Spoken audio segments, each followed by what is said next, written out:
public comment, huh? All right. Yeah, Way to yeah. set it up, Bob. No connection, I'm sure.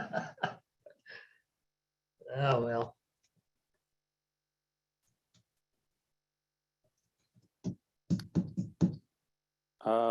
And let's see, Robert Juris, remind me where you're from. City of Glendale. Glendale, okay. I'm the administrator for building safety.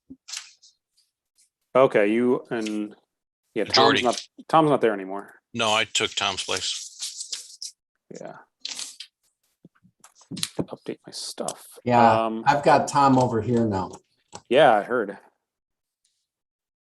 Just shuffle. Yeah. Yeah. And hey, this Tom has 16 days and a wake up, so won't be at your next meeting. Yeah, that Tom, I saw that your position was posted. I was like, oh, somebody's retiring. Yeah, so did I. Keeping that on the down low there. Good for you, man. Yeah, that's awesome. Yeah. How many years of service, Tom? 22 here. Just a couple. Here, there, yeah. So is the next chapter truly retirement, Tom, or are you going to go on to the next thing? Oh yeah, my plan's to get some other old guys together and have a band. Gonna get, like the Blues Brothers, gonna get the band together. The soul Oh, yeah. man, the soul man retires. All right, there is somebody who called in from a 623 number, last three digits is 054. Who is that?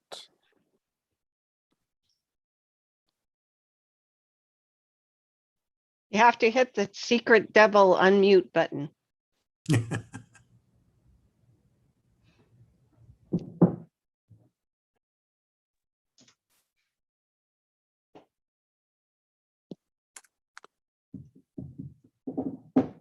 Okay, What are we looking like? we got a quorum, I believe. All right.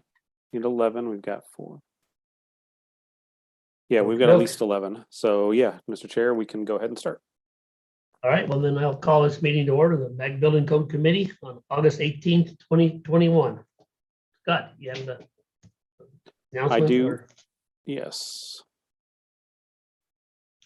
Where's my thing?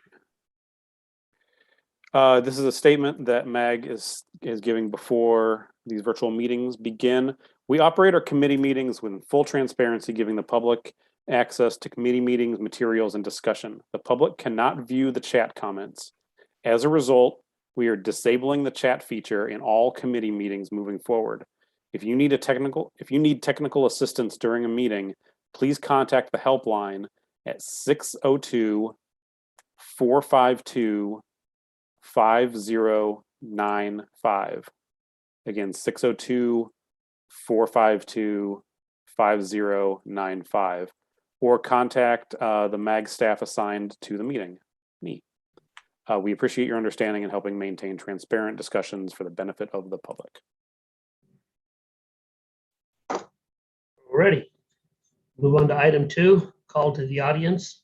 An opportunity will be provided to members of the public to provide input through written comments to the Building Code Committee on items that are not on the agenda, that are within the jurisdiction of MAG.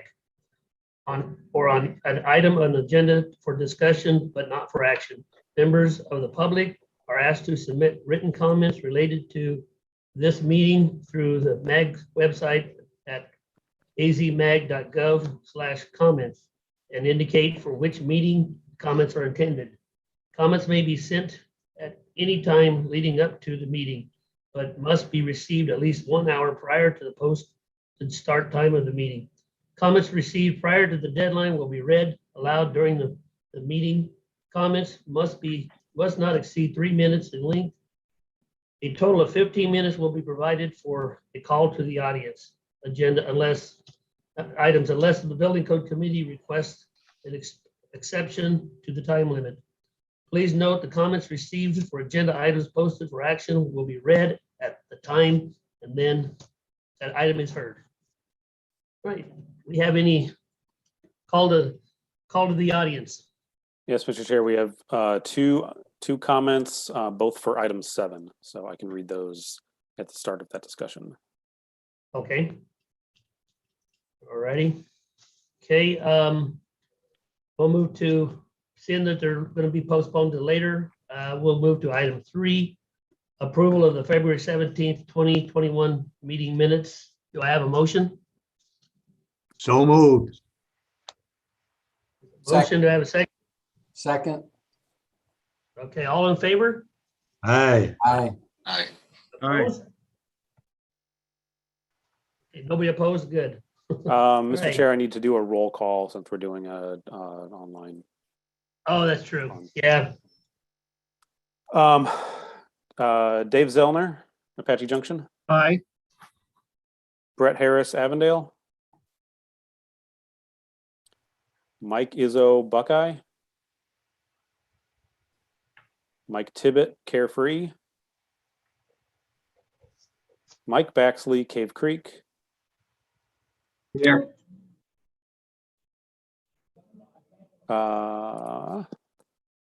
Lee Ray Hanley, Chandler. Yeah, I'm here. Are you voting aye on the minutes? Voting yes. Brigham Bennett, El Mirage. Michael Ashford, Florence. Anyone from the town of Fountain Hills? Larry Taylor, Gilbert. Here, aye. Robert Juris, Glendale. Aye. Mary Dixon, Litchfield Park.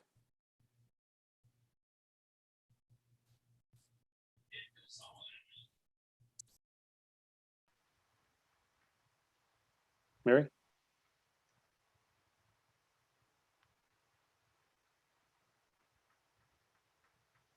No answer from Mary that we can hear. Bill Lahr, Maricopa. Tom Ewers, Maricopa County. Aye. John Sheffer, Mesa. Bob Lee, Paradise Valley. Dennis Chase, Peoria. Aye. Stephen Dudley, Phoenix. Aye. Mike Williams, Queen Creek. Mike Clack, Scottsdale.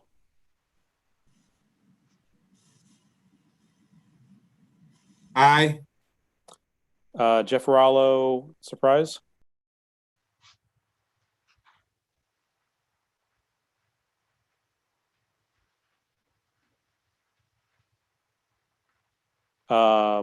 Anybody from Tempe? City of Tempe?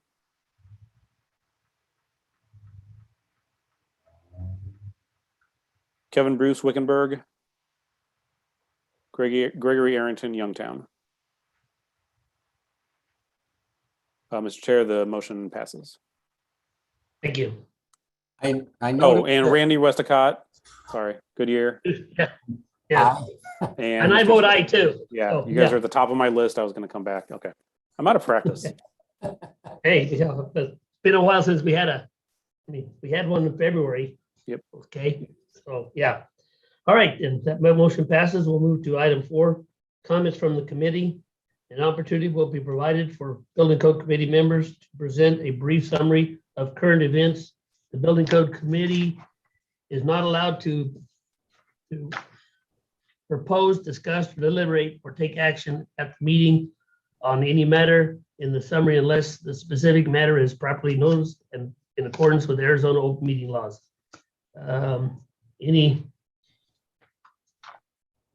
Any comments from the committee? Anything? Hearing none, we'll move on to item 5. I actually raised a hand. Does anyone watch? I didn't see it. Go ahead. I I didn't see that. apologize.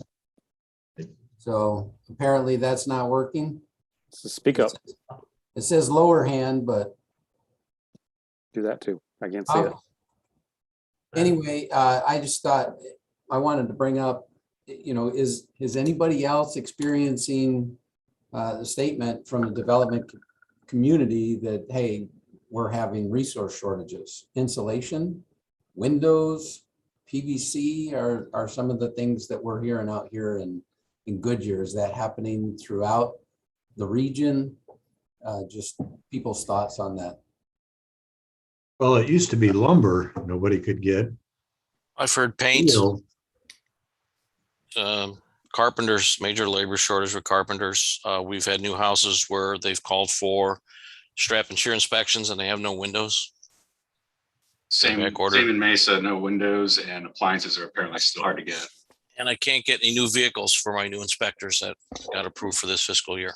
They're out until December at minimum. That's because there's no chips. And I can't get laptops for them either. Same reason. Correct.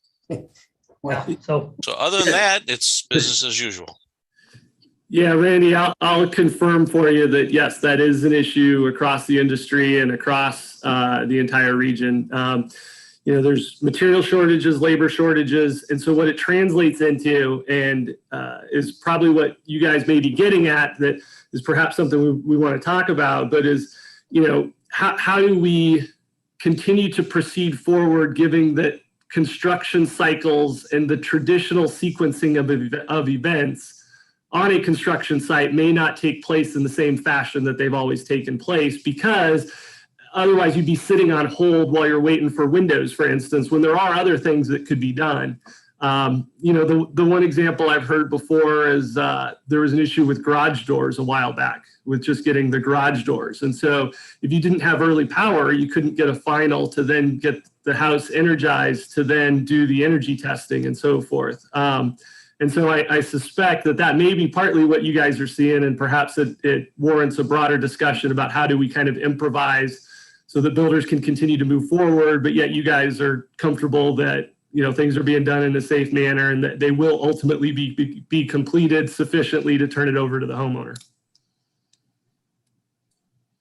yeah, and I know we've gotten a little creative on some of the things that we do to try and work with the development community to move stuff along. If it's not a life safety issue, I think it's in all of our best interest to do what we can to work with folks to move the project along. But, as Jackson pointed out, some things may not be happening exactly the way we would like them to. Certainly is an inconvenience for everyone involved, but understand this, the development community along with us are experiencing the same thing. So I would just encourage the members of this committee to do what you can to work with the development community and be partners in that, as opposed to, digging your heels in if it's something that doesn't affect life safety. So just wanted a little more open to change. So, big time. So, any other comments? Well, thank you. We'll move to item 5, geotechnical requirements for proprietary deep foundation systems. Bob Brown is Yes, I'm he here. here. How you Yes. doing today? You have the floor. Okay, excellent. So we talked about this a few years ago, and we had near unanimous agreement. However, the city of Phoenix had some reservations. So after working for a long time, and actually the industry coming to the rescue for part of this, the city, the industry, both IAPMO and ICC have now done all the hard work for us. Basically, they have provided acceptance criterias and allowed the ERs and the ESRs for these products to contain a provision that basically says you don't have soil reports, you use a safety factor of 2.0. You do have soil reports, or 2.5, sorry. You do have soil reports, then you can lower the safety factor to 2.0, which is kind of along the IRC philosophy of a little higher safety factors in lieu of more specific information. So we're here to present it again. City of Phoenix, I don't want to speak for JJ, but City of Phoenix has adopted it with 4 provisions, and maybe you might want to ask him exactly what those provisions are. I'm in favor of those provisions. So JJ, do you want to talk about your 4 criterias that you accepted it for the city of Phoenix?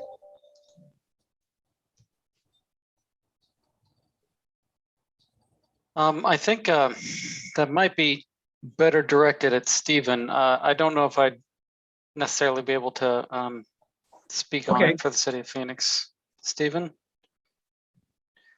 Yeah, unfortunately, Bob, I don't have those criteria in front of me. Okay, well, I can tell you primarily what they are. And you can tell me if I make a mistake or misrepresent them accidentally somehow. But the first criteria was for an engineer of record to basically identify that the structure is not structurally deficient to begin with. If it is structurally deficient, then then this is invalid and you'll have to go get borings and get more specific information. That's the first thing.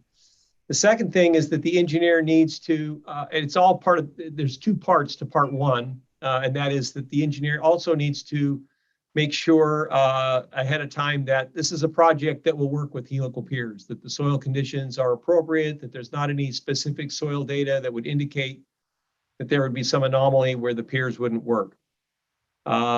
There can be no lateral action going on. There can be no lateral loads that need to be resisted. If so, then borings will be needed.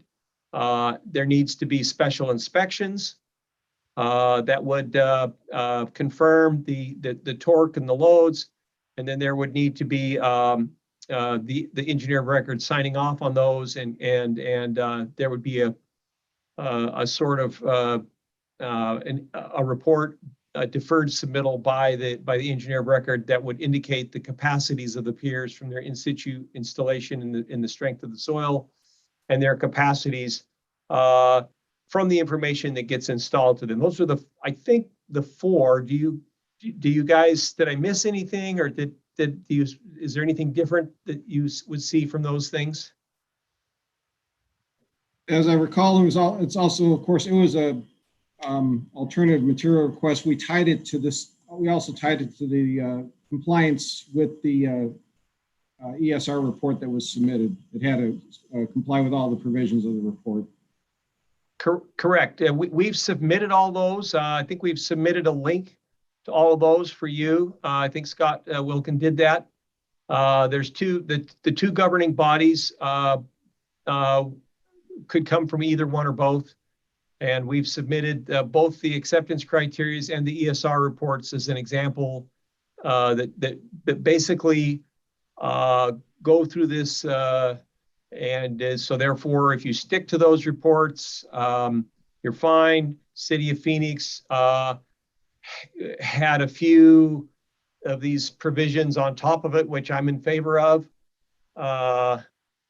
in addition to what's required in the reports, basically.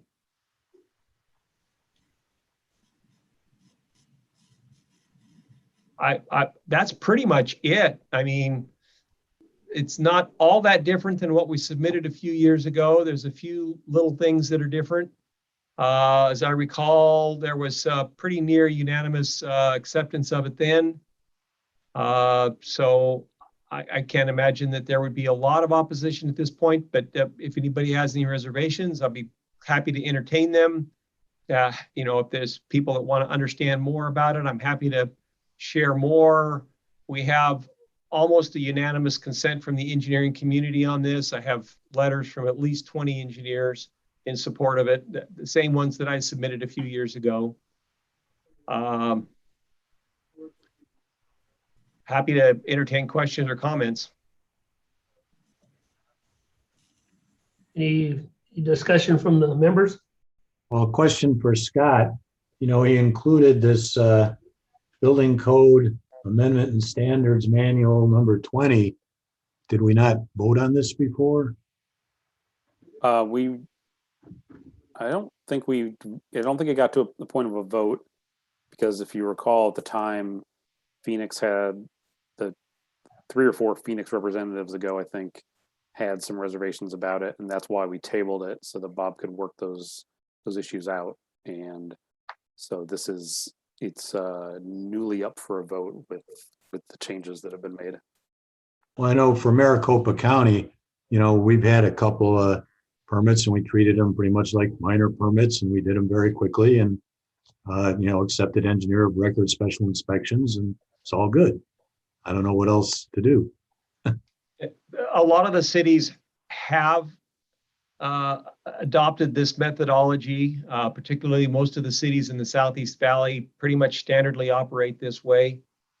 I can't tell you how many of them do. What the city of Phoenix has done in the interim during this process is required a letter from a geotech in lieu of a report that basically gives a summary report that would no longer be needed under this new protocol. It's a minor change, I guess.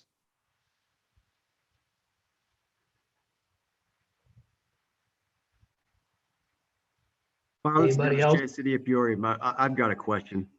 Sure. And maybe it's just due to my lack of experience. If the foundation is not failing, why are we installing these?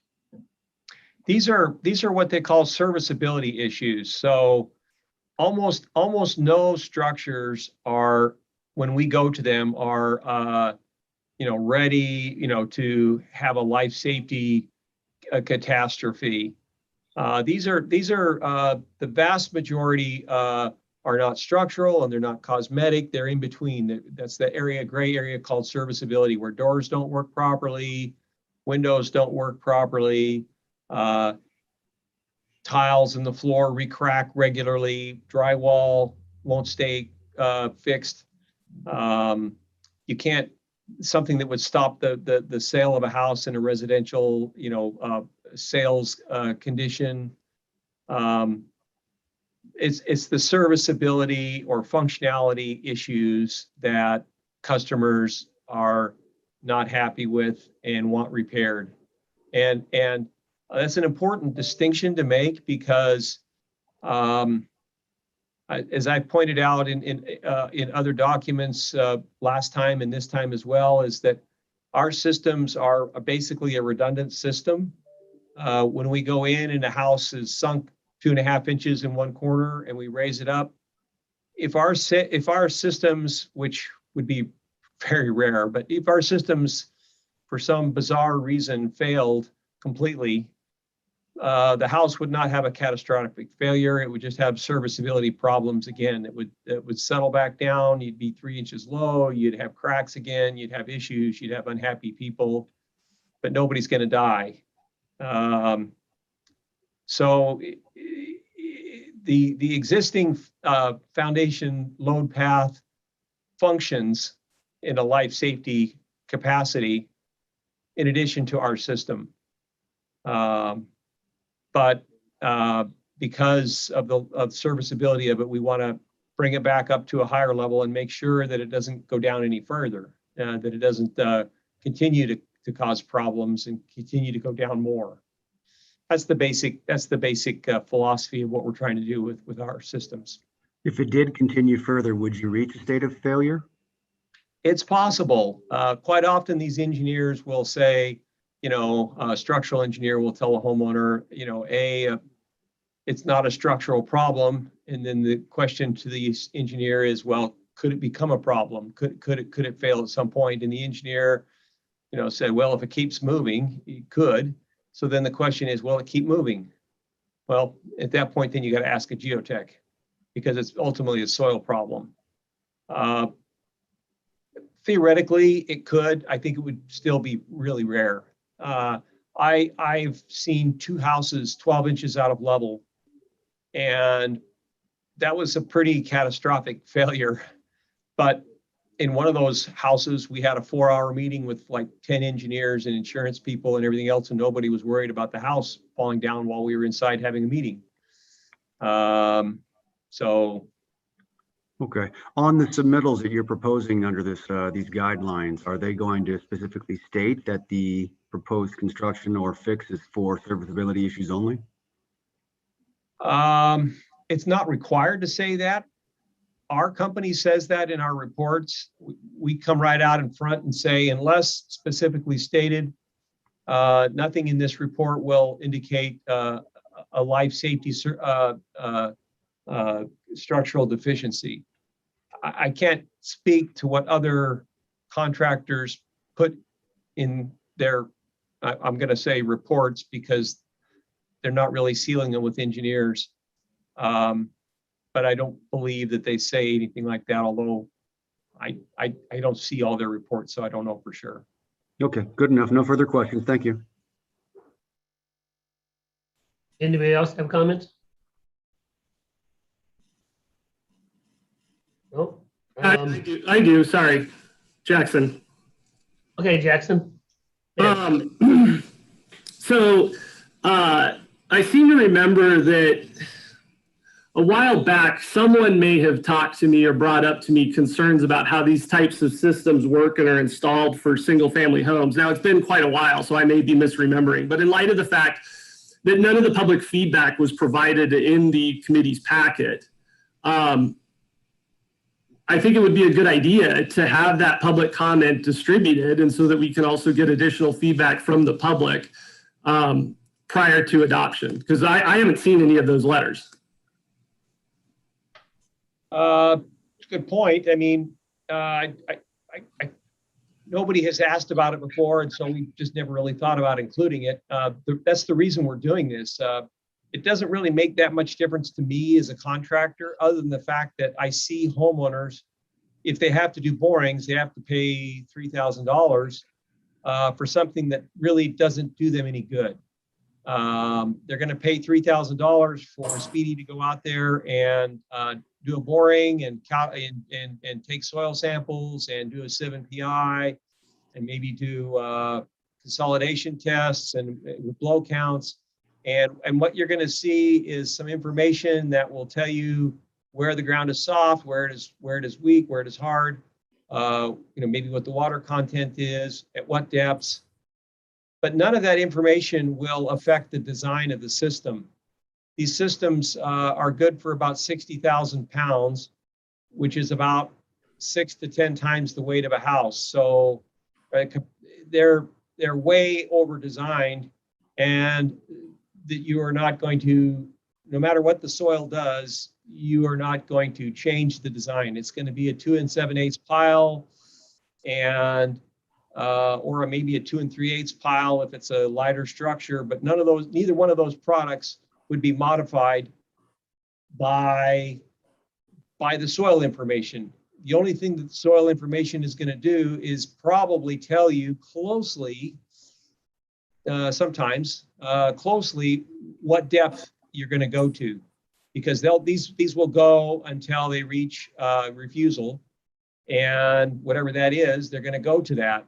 So it's an economic problem, not an engineering problem. There might be a cost problem. You don't know they're going to go to 50 feet. You think they might go to 12 feet, but the design won't change. So most homeowners prefer not to pay the money. We offer it almost on every one if they want to have that assurance to know what's going on. But almost none of them want to pay the $3,000 or more to get that information, because it will not affect the design of the system as it goes in. It just won't. It only tells you how deep it's going to go. So, I mean, we can bring in the public, and our systems are pretty rare as far as the general public goes in terms of per capita. If we were in Texas, every other house has a problem and you could easily get the public involved, but 1 in 10,000 houses has a problem here in Phoenix. So you might have a difficulty, reaching out and doing an outreach and seeing what kind of public response you get. It would probably be somewhat rare, I would think.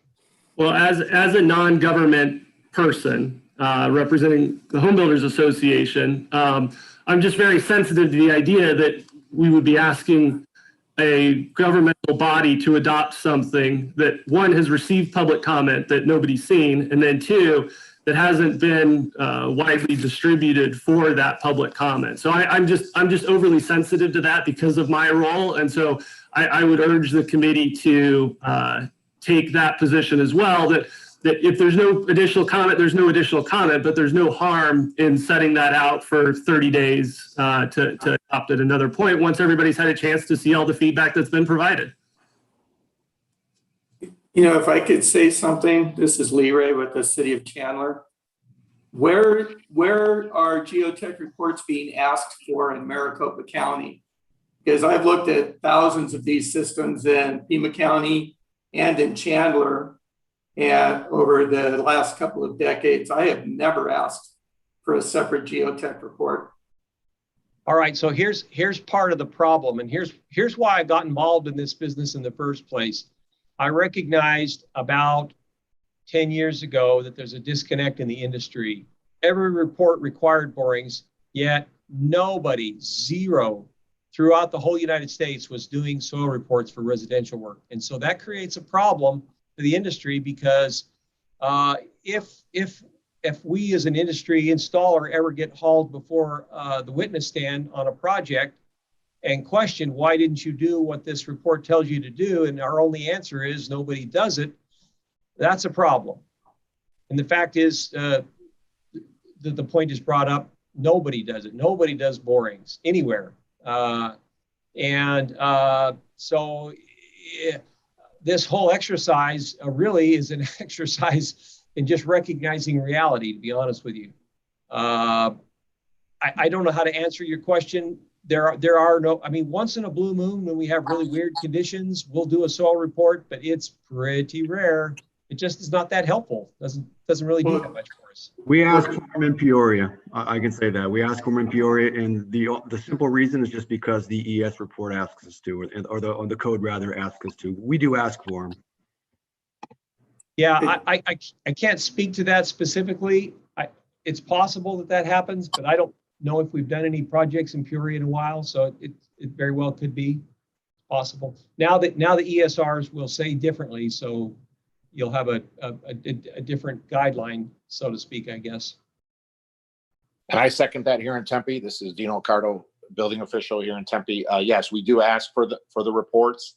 And you mentioned the nation back east. We would require borings, especially if there was suspect soils before concrete placement for footings and such. Now, mind you, we have frost depth, we have a little bit different systems out there, but we do at times have suspect soil. So we would be requesting borings and a soils engineers report because any of the, we basically were seeking, we didn't want to take on liability, right? And that's really at the end of the day what we're dealing with for residential. All the commercial projects basically took care of that. Okay, they were a few steps ahead of us. We didn't have to request any of that. But in residential, it would have to be requested. I think that's maybe the distinction you're trying to make. Could you respond to that? Is that possible where in residential it technically is something that would be requested by the authority, more or less, is probably what you've experienced, right? It's possible that that's happened. Most of the time, I mean, under the IRC code, you use a minimum bearing capacity, and quite often the code calls for, if you have suspect soils, to go ahead and do a boring prior to placing footings. That's very common. For helical piers and push piers, it's quite different because they don't function like footings. You don't make assumptions about anything. You drive them and you observe the torque. The torque is related to the stiffness of the soil, and you use a factor called a coefficient of a coefficient. My mind is blank right now, but you have a factor that the industry has used for 50 years that basically says that you multiply the torque coefficient. Yeah, times.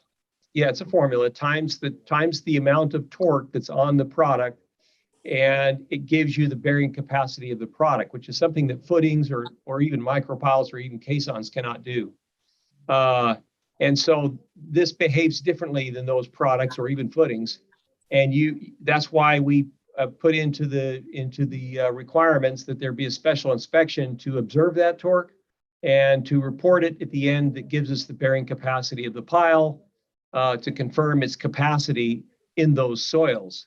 When you do a soil report, soil reports for residential are almost unpractical and usable anyway. You go up to a neighborhood, you have this giant truck, a CME 75, that it gets in the way of all the power lines and all the underground utilities. You get as close to the house as you can without wrecking everything, drill a hole, and it ends up being a long ways away from you doing the work, and you try to make assumptions about that. And the information that you get from helical piers is far superior because you have information on every one that you install, which is way better than what a boring would give you. So in reality, it doesn't really, the boring doesn't help you very much. Matter of fact, I've had a few engineers just say, go out and put a helical pier in and give us the data from that. And from that, we'll generate a soil report. Yeah. Well, the helical piers are different, right, than concrete placement at an excavated site, right? Correct. It's a different installation. And when I came out here to Arizona, specifically for foundation repairs, which sounds like exactly what you're talking about. And my apologies, I came into the meeting late, but you had used a term that you were talking about earlier, and it just left my mind when you were talking about the magnitude of the concerns, the resident concerns with the property. It wasn't for structural failure. What was the term you categorized? Serviceability. Serviceability. Yes, I like that. So we see that a lot where we do have settlement that is occurring, in our older homes. Right. And yes, and we do have, but we do require the report still with the ESRs as the gentleman from Peoria had mentioned. So, I hope we're talking about the same thing, but you had made it if you're working in Tempe, but I sure hope, because I know that we're requiring it here because I've experienced it enough. I don't sit there and go through every permit, but I sure hope we are.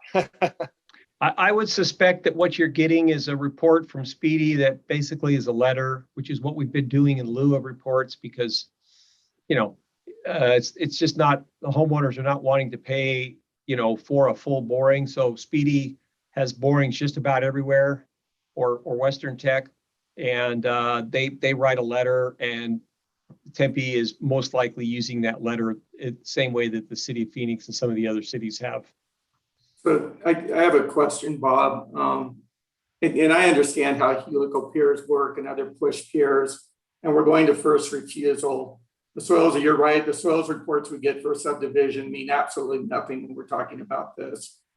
Why don't you guys work on changing your ESR reports to pull them out as a requirement? We have. That's the whole point. We've changed the ESR. Hopefully you guys will all get them. Both ICC and IATMO. That's what makes this process a lot easier. We had to first go and get the acceptance criteria changed so that would allow the ESR reports to say this. And we've done that. We've got the acceptance criteria for both ICC and IATMO changed, and we've got SupportWorks, my supplier, has changed their reports for both ICC and IATMO to reflect this. So now you guys, your job is super easy now. I mean, all the hard work's been done for you. It's right there. You can back it up. It's what's intended to guide you. Basically, all the hard work is done. I would imagine that most of the other contractors in the valley and their suppliers have done that, but it's within your purview to require it if they don't have it, right? To go back and get it put in. But yeah, to your point, Lee Ray, that's exactly what we did do. And that's kind of why we're coming back to the table now after all this time, is because we finally got that done. So I have a question based on that. And maybe this is a question for Scott or Dell, Mr. Chair. I gathered that from the very first that, hey, the ESR's reports have changed. What are we voting on today? Are you trying to get us to go along with what the city of Phoenix has implemented along with that? Because if it's in the ESR report, there's nothing for us to vote on. I mean, we just follow the ESR report. That's what we do. Are you asking for us now to implement in the MAG policies that we follow the requirements that the Phoenix has implemented? Is that what we're doing today? If you're asking me, I'm going to say I would suggest that, but we'll have to ask Scott. That's what I would propose. I think it's better for the industry. It's a little more restrictive, but I think it's good for the industry. I would recommend it, but you can ask Mr. Wilkin if that's what he's proposing at this point. I have put on the agenda what Bob gave me for us to vote on. I'm not Well, familiar enough with any of this to know if that's what you guys are talking about. I'm sorry. there's nothing we can vote on at this point because there's not an actual policy written yet. We have, the cover sheet and a couple of suggestions. Somebody needs to put something together and actually propose it as a MAG policy, according to our format and everything, and then present it for, like Jackson said, some kind of public meeting, and then at a subsequent meeting, vote on it. I don't think we have anything before us we can vote on right now. I did submit something, Scott, but I didn't see it in the links that you sent out. So maybe we could include that at some point. What Bob gave me is attachment 1. And this is where my lack of knowledge about anything related to building codes comes into be a problem, because when I got that, I thought that this was the thing that we should be voting on, and thought that this would. And I can't see, I guess, what's in attachment 1. I don't know if I got a copy of it. It starts with preamble, the reason for applying for this alternative use, and then outline of recommendations of the 2016 ad hoc committee. Those are that sounds like it. The outline is kind of what we presented last time, and it's pretty dang close to what we're suggesting now, unless you want to tweak it a little bit or something. But to the committee members, if this isn't something that is a code amendment or standard, then we don't need to vote on anything, and we can come back when we can table it or move it to another agenda. Yeah, if you're on. If this is not the actual code amendment language that you need, then we should move on. Well, we're not asking to amend any codes. We're just talking about having a MAG policy, right? That, references the ESR reports that we all accept anyway. So, it's like, I agree with Larry. What are we doing? We don't really need a policy to say we accept the ESR reports. And if Phoenix has a couple of qualifiers that they approved as an alternate method, okay, yay for Phoenix. Is that what we want to do for everybody or no? I'm going to agree with Larry and Tom on that exactly. I think those points are valid, and this is the reports are available for us to use already, and thank you, Bob, for going to the lengths you did to brush them up so that they're more easy to use. But as far as using them, it doesn't seem that an adoption would be called for. I fully understand your point. I would suggest that you look strongly at what City of Phoenix has done. I think it's helpful. It seems kind of strange that some in the industry, I would be arguing for essentially more than what the reports ask for, but I think it's the right thing to do. And I've been a big proponent for many years about trying to make our industry work better. And this is one of the things that could help us.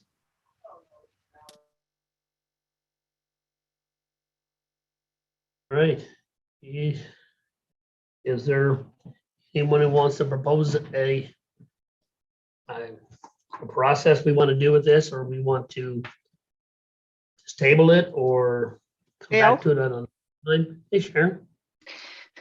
Might I recommend that it be turned into an informational note to go out to all the building departments?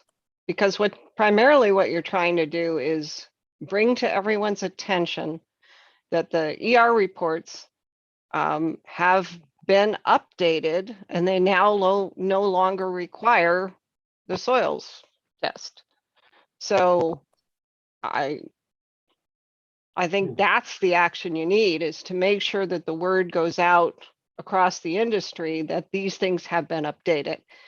A lot of times you'll have jurisdictions that will have a binder of, reports, and people don't look at the report anymore. They just know that automatically they should do this. So, maybe just an informational note would be sufficient to accomplish what Mr. Brown is seeking.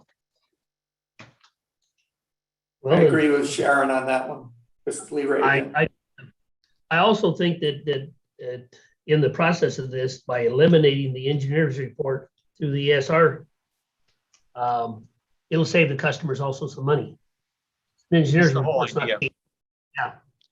We don't want to be wasteful for their money, and that's kind of the position I'm taking. Is that I'm the advocate for the homeowner. I don't want them to spend money on that doesn't do them any good. It's my heart just goes out to them. It's not helpful. But in the same thing is on the city of Phoenix part of it, they have an engineer of records and this and that to be able to do this, and it's an undue expense to the homeowner. So, how you feel about it? That's great. I would rather leave it the way it is and use the ESR reports myself, but there's no other discussion on it. There's nothing to vote on that I know of at this point. So I think we'll move on to the next topic. Might I suggest that we follow Ms. Bonesteel's suggestion in sending out a note as she suggested? Oh, absolutely. It will definitely do an upgrade for the building officials throughout the valley in Maricopa County, that they know that there's been a change. Honestly, I didn't know there was a change yet. In my 15 years, I've only had one building in Tolleson that was going to have helo piers underneath it, but the building fell down before they could do it. So they didn't need them anyhow. So, but yes, it would be a good information. I'm going to send them out through MAG to make sure that everybody gets these. So other than that, go ahead. Oh, sorry, Mr. Chair. Bob, if you want to send me the language that needs to be for this note, then I'm happy to send it to all of our members and intergovernmental representatives, if that's the most prudent thing here. Okay, absolutely, I can do that. Okay. Scott, you had given us the website links, to the new ES reports, so maybe include those in your report to the public or whatever. Okay. Yeah, Bob, if you can write that up, send it to me, and I'll get it out to all the committee members. By all means, I can do that. Okay. All right, thank you. Thank you. All right, moving on to item 6, exploring custom I-codes, integrate local amendments into single publication. Tour initiative solutions to see how we can simplify code access for building officials and improve transparency. Custom I-codes is a new solution from ICC and general code that lets local governments seamlessly integrate the I-codes with your local amendments. You'll see attachments 2, 3, and 4. Faye and Ginny, you have the floor. Thank you. We just wanted to appreciate and say thank you for letting us present today, and to Randy, because Randy from City of Goodyear had spoken to Scott, and to let us come out to the MAG committee this afternoon and do a little presentation. I'm Faye, and I'm based out of Texas, so I'll be taking care of anybody's questions that you have, and you can get my information from Scott or from Randy. And we have Jeannie Sanders. She's on today too. She is our corporate trainer and educator out in Rochester, New York. let me tell you a little bit about General Code. We're a subsidiary of ICC. We work with their all of their codes, and we do codification for at the municipality level as well. With that being said, what we're here to do today is just to explore and educate building officials, planning departments. We even educate fire marshals on how we can take your code, your IBC or IRC, or any of the ICC titles, and integrate it together into one single publication with your amendments in a one-stop shop, so we can make it easier. It's online, especially nowadays. We've learned with COVID happening last year, how we need things to be more online, digital format. With that being said, you can look on the screen. That was just that screen. It's showing how most of you in your building department or planning department carry the I-code, the IBC book or IRC book. And then to the other side of it, you have your various pages, whether it's 500 pages, 200 pages, however pages you do for your local amendments and adoptions. Now what we do is we put them all together in a one-stop shop. And with that being said, it just makes it easier. And I'll have Jeannie talk to you about the case study that we have done for our custom I-codes. Some time ago, we did quite a big project for the city of Bellevue, Washington. And so at the end of it, we interviewed Lee and asked him about what his experience was and what his pain point was and what it solved. So I thought it really interesting in three bullet points. So he was using Word and integrating his local amendments with the I-code. The formatting was a bit of a bear every time he wanted to update and insert something.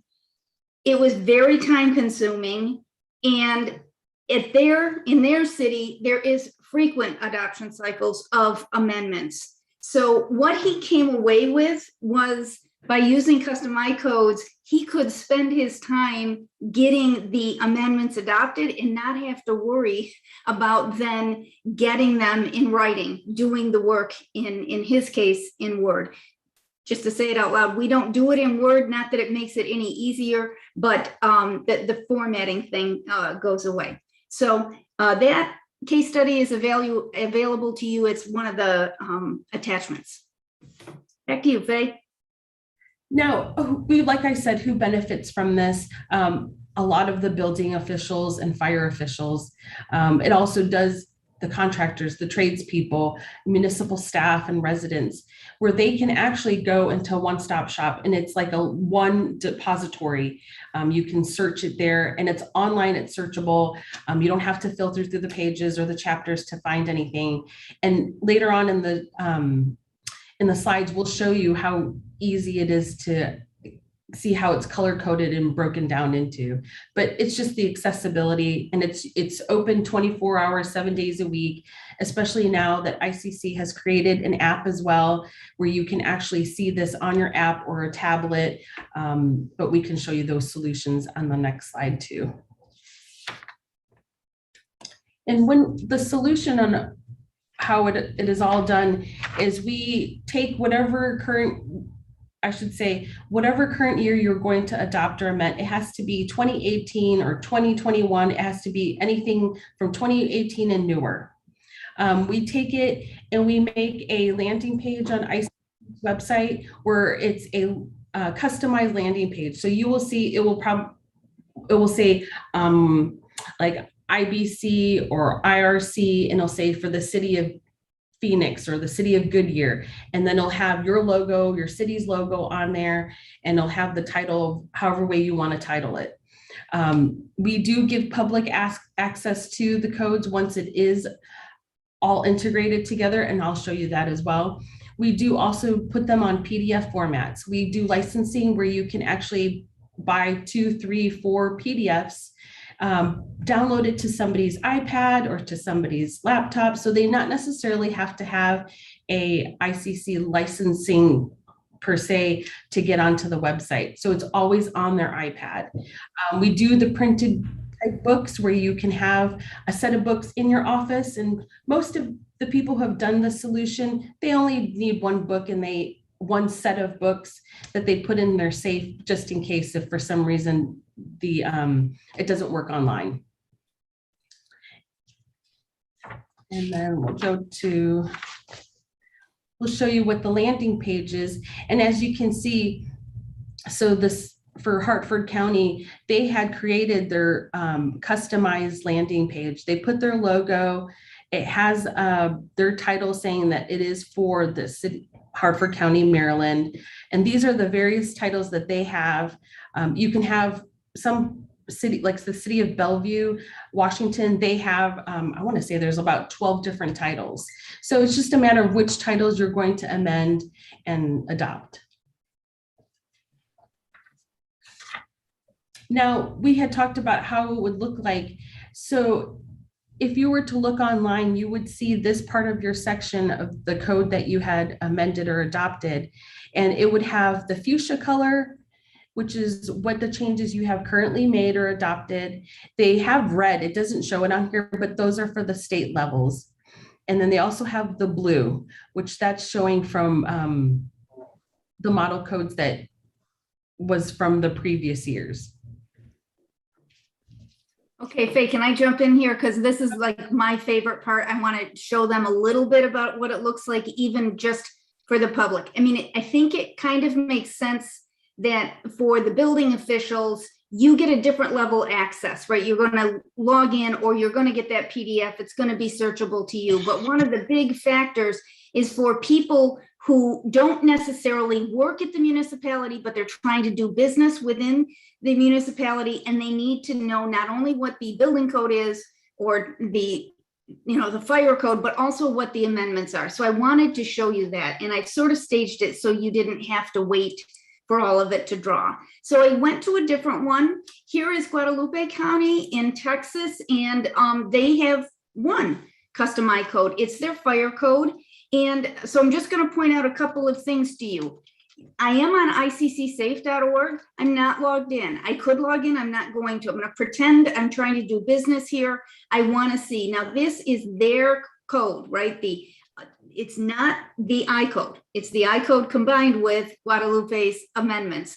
So as a member of the public, I can just view it, or I could pay and subscribe to basic or to premium. I'm just going to say I want to view it. I click that button. It's going to open the book for me. And then the chapters are going to be listed along the left-hand side here. And I don't know, I'll pick chapter 4 just for fun. It opens up chapter 4. I can scroll through and I can read this. And then just like Faye said, if they're, in blue, I'm going to be able to see, in this case, I can't remember, this is maybe 2018. So these are the changes from 2015. In fuchsia, this is the stuff that's very specific to Guadalupe. So all of their amendments are incorporated. And then part of the service is, as you adopt more amendments during the cycle, you send them to us and then we update, and it's automatic. It's updated right online and everybody sees it as soon as you send it to us and we get the work done. There's one more thing that I think is fairly impressive. I'm going to go to another site. As Faye said in the beginning, General Code, that's our company, we're in the business of municipal codes. So part of municipal codes often is the building department. So this is what, for the people, if I lived in Hartford County, Maryland, I have access to this. This is public access. I'm going to say, hey, I want to go just to the building department. So I'm going to click on the building construction chapter. It's going to take me so I can see that Hartford County is using the 2018 codes, and here are the codes that they've adopted. Notice in every single place they have modifications. If I click here, I could read what the modifications are. So now I would need to be reading this off the general code site, and then I'd need to be getting that ICC book. Instead, there's a link right here that says, hey, if you want to see them all in one, click this. So again, public access, all they do is click a link. It directs them right to the ICC page, right to Hartford's custom landing page. And now I can see all the books. If there's a book I want to look at, I can click right here. Again, I'm not logged in. I'm going to view as basic, their residential code. If I click on any one of the chapters, and I'm really flying by the seat of my pants here, I don't know if there's anything in this chapter that they've amended. There it is. Same thing, the color coding is there. And the nice thing, if you're a building professional, the very nice thing is once you get used to using these and you see the color coding, then it doesn't matter where you're trying to do business, it's all the same. Fuchsia is for local amendments. As Faye said, if there are changes at the state level, those are in red. Blue changes are from previous versions of the I code. There's one. And that's it. I didn't pick a good one to show. So that's our custom I codes. I'll throw it back to you, Faye, and then open it up if anyone has any questions or comments. Yes, I mean, really, we're just showing you the simplicity of everything in a one-stop shop where it's like a one-stop depository. That way, whoever is in the building department or planning, they don't have to carry 2 different books, 2 different spiral bounds. Everything is organized and its accessibility is there 24/7. So with that being said, I hope we did a good job here of presenting it to you today. And if you have any questions, please let us know. We're here to answer them. This is a good slide to leave you with, and it's in your handout. If you'd like to go see some custom I codes, we've given you direct links. So you can click this and it would take you as an example right to Bellevue, Washington's I codes for you to have a look at. Yeah, and it won't be long before Goodyear has their custom I codes and you can see ours too. Yay. Well, thank you. This meets the state law where it says you have to have 3 copies on file in the clerk's office. Unless a few years ago, they changed it to you have a copy that's available to the public. This allows the public access to it. So you don't have to buy as many code books in-house, which is a good thing. So you can provide a kiosk at the clerk's office. Right. Yes. People to log on, because not everybody has internet access, although everybody has a smartphone. Right. I mean, even homeless people have smartphones. So, you know, they have access to this stuff, and it does come up in a mobile app, does it not, Faye? Yes, as a matter of fact, the ICC just rolled out the app about a couple weeks ago. And what the great functionality about it is once you're logged in and let's say you for some reason lost connection, it's downloaded once you open up that chapter or that link, it's downloaded to your phone. So you have access. You're never going to lose the access to it. So it's always there. It's my favorite feature about the new digital app. You can download a whole book. Now, storage on your phone, but you can download and then you don't have to worry about internet connectivity. Right. Yeah. Anybody got any questions? Okay.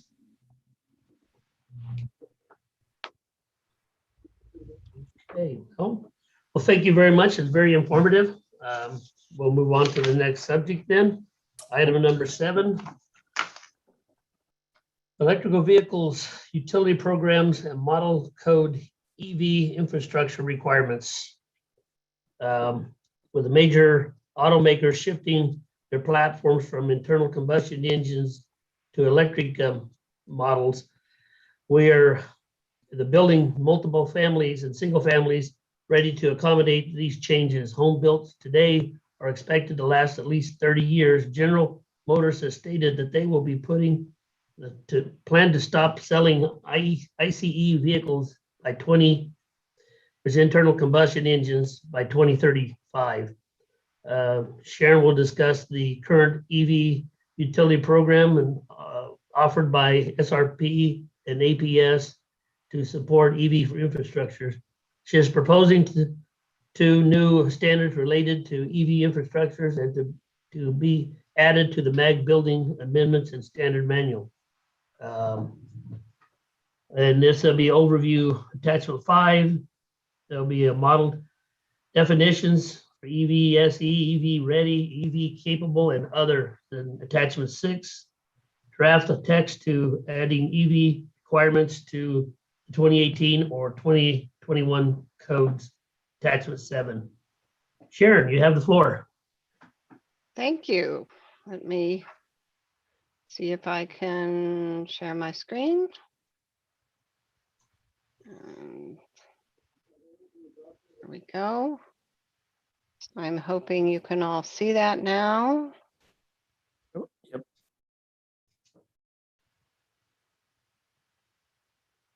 Miracles of modern technology. Well, good afternoon, everyone. I am here hopefully to talk with you about how we prepare the valley for electric vehicles. So my agenda is basically to talk about, the future is here, talking about cleaner air and healthier residents, talk about how utility programs and other, elements can help us get to that better situation, and talk to you about some possible MAG EV standards. So first of all, why? Why do this? Basically, the future is here. We are looking at an increasing number of vehicles being electric vehicles, while we're still transitioning a lot of vehicles as hybrids. We have more and more fully electric vehicles that are getting on the road. So as a committee that looks at creating safe conditions for not only current use of buildings, but future use of buildings, we need to start looking about how can we safely deploy these and in the least expensive manner for the homeowner or the apartment renter. So looking at that, think about the fact that if you're building a home, you're expecting it to last for 50 years or at least 30. And even though we might move every 12 years, you really want to think about putting in the kind of infrastructure you need for these electric vehicles. So just looking at an 8-year lifespan, that brings you up to that 2030 point in our time frame. And you can listen to all the news reports about the automakers saying in so many years they're going to come up with half their fleet is going to be electric, or a quarter, or 40%, whatever. I found it interesting that Bloomberg looked at what are automakers investing capital expense into. And what they're doing is they're investing in the capital expense of the equipment, the designs, the technology, the all of the elements of the electric vehicle. They are all in. So it's not just we're sending out some press reports to say we're going to follow this trend of electric vehicles. No, they understand the power of this, and they are investing in the future. Another thing we deal with here is cleaner air. I'm sure a lot of you noticed that when COVID started and more of us were staying home, the skies were a little clearer and wasn't quite as smoggy. The Lung Association basically has done some research and some polls, and they've come to the conclusion that a transition to electric vehicles in Arizona could prevent more than 125 premature deaths and avoid nearly 1.5 billion in health costs annually. And when you think about that, it's not just that person has asthma and gets sick. It's that child has asthma, gets sick, the parent can't do their work, they have to stay home, they have to go to the doctor, all those sort of elements. So there's a lot of good reasons why we should be pursuing some good policy in Arizona on electric vehicles. Both SRP and APS support a MAG Building Code Committee stakeholder process to develop a standard EV amendment. I have always worked with ASBO to help promote consistency between jurisdictions. That's one of the most frustrating things to architects and to contractors is every jurisdiction has a different requirement in a different format with different definitions. So part of the goal of this is that part one, to at least come up with a group of standard definitions that will reduce confusion by promoting the use of common terms in defining what these different charging solutions are. And then part 2 is coming up with a consistent amendment format. And both SRP and APS support MAG coming up with this amendment, even if you come out with it blank numbers and blank percentages, that would then allow each authority having jurisdiction to address those numbers to their climate goals, their user goals, and that. But at least if we all have the same language and the same amendment, that will help all parties. So what else is going to help? Well,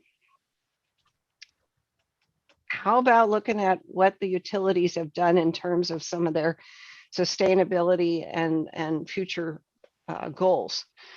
You see item 4.3 there. That is transportation electrification, and that's part of SRP's 2035 sustainability goals. And we don't just come up with those kind of out of the air. We have, stop it. There we go. We have groups that get together and discuss and talk to us about what they want. And this includes many organizations, some of them named here, many people across our territory talking to us about what they want to see in our 25-35 sustainability goals.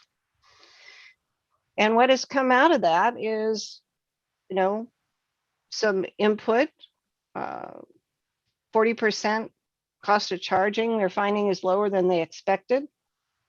You find after owning an electric vehicle for a few years that it's a lot more expensive, less expensive to operate. I have personal experience in having owned an electric vehicle since 2017, and I can tell you, I love it.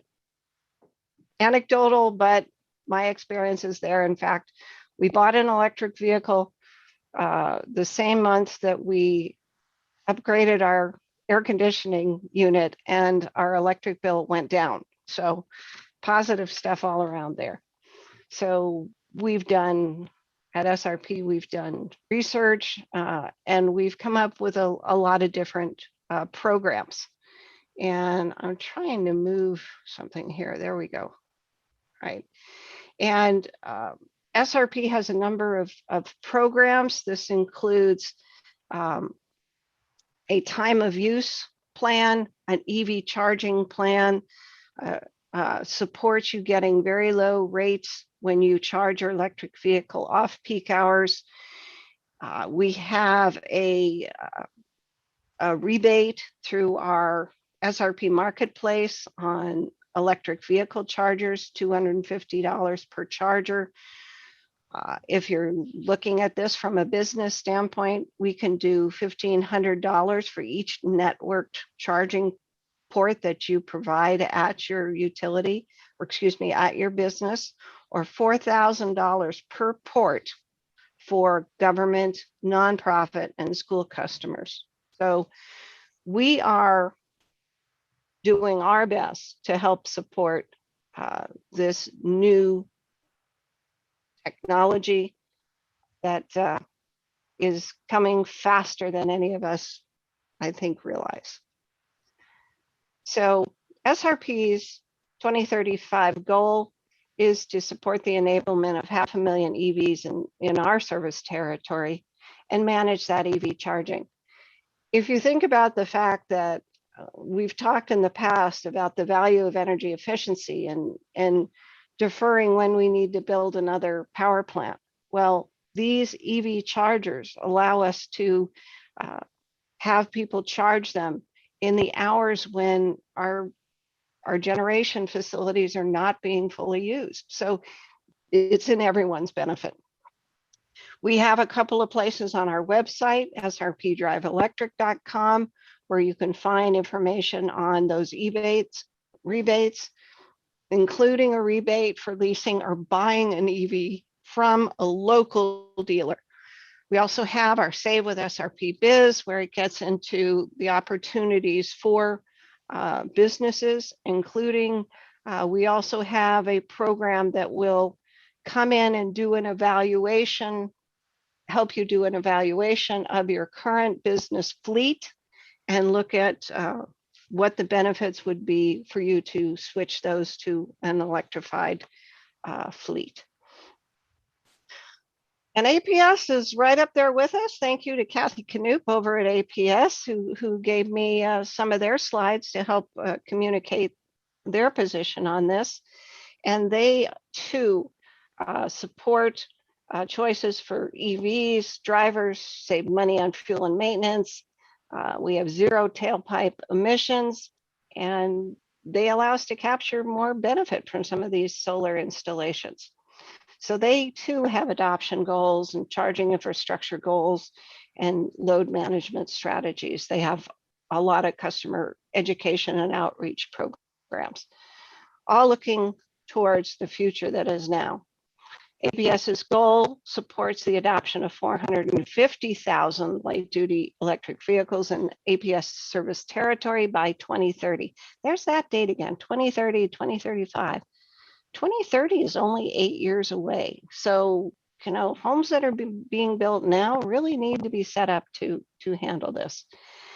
So in addition to that, they have a lot of support for commercial vehicles. They too have a fleet program, and they have a great commercial take charge program where they will come into a commercial facility and install 2 chargers.